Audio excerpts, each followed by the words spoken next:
2024 से पहले क्या शिवपाल और अखिलेश में फिर आ गई दूरी? शिवपाल ने क्यों कहा डिंपल को दे देना चाहिए इस्तीफा? मायावती को लेकर अखिलेश और शिवपाल की अलग सुर्खियों। क्या परिवार में सब कुछ नहीं है ठीक? उत्तर प्रदेश के सबसे बड़े सियासी परिवार में एक बार फिर हलचल।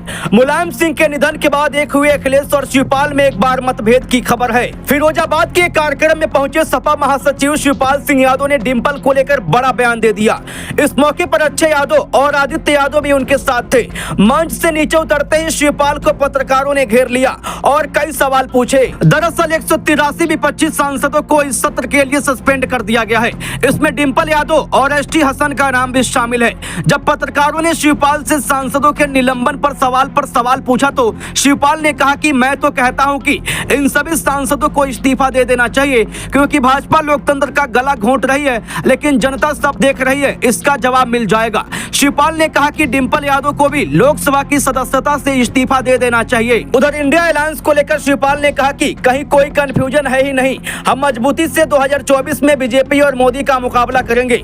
वहीं इस गठबंधन में मायावती की एंट्री पर जहां पर अखिलेश यादव चुप हैं, लेकिन सपा महासचिव शिवपाल ने कहा कि अगर मायावती बीजेपी से दूरी बनाती हैं तो उनको साथ लेने में कोई गुरेज नहीं है।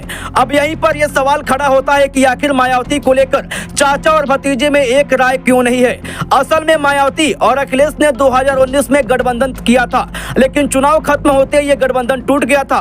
2019 में बसपा को 10 और सपा को 5 सीटें मिली थी। दोनों ने एक दूसरे पर आरोप लगाया था कि उनका वोट ट्रांसफर नहीं हुआ। यानी मायावती का कहना था कि यादव ने बसपा को वोट नहीं किया, तो अखिलेश का आरोप था कि दलितों का वोट सपा को नहीं मिला, और यहीं से बुआ और बबुआ में दूरियां आ गई थी। अब एक बार फिर से 2024 का महासंग्राम सामने है। इंडिया में 28 दल हैं और कई दलों से संपर्क साधने की कोशिश भी जारी है। दिल्ली में हुई चौथी मीटिंग में खड़गे के नाम की चर्चा हुई थी, लेकिन उसके बाद कांग्रेसी लगातार चाहते हैं कि मायावती को अपने साथ लिया जाए।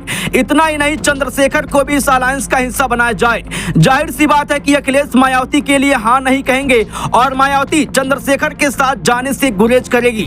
लेकिन इस बीच शिवपाल के बयान ने एक नई बहस को जन्म दे दिया है कि आखिर यूपी में सीटों का बंटवारा किस आधार पर होगा, क्योंकि अगर मायावती इस गठबंधन में आती है तो वो 30 सीटों से कम पर नहीं मानेंगी।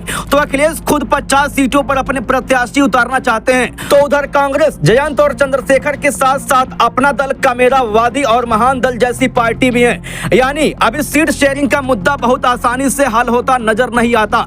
लेकिन ये जरूर है कि मायावती को लेकर अखिलेश और शिवपाल के बयानों का विरोधाभास बहुत कुछ कहता है। शिवपाल को लेकर चर्चा है कि वो आजमगढ़ से चुनाव लड़ सकते हैं, जबकि राम गोपाल यादव के बेटे फिरोजाबाद से, धर्मेंद्र यादव बदायूं से, डिंपल यादव मैनपुरी से और खुद अखिलेश यादव कन्नौज से चुनाव लड़ सकते हैं। इसके साथ अखिलेश करीब 25 सीटों पर अपने प्रत्याशी तय कर चुके हैं और अंदर खाने की खबर तो यहाँ तक है कि अखिलेश ने उन नेताओं को तैयारी करने के निर्देश भी दे दिए हैं। लेकिन इंडिया अलायंस में अभी तक सीट शेयरिंग का कोई भी तस्वीर साफ नहीं हो पाया है।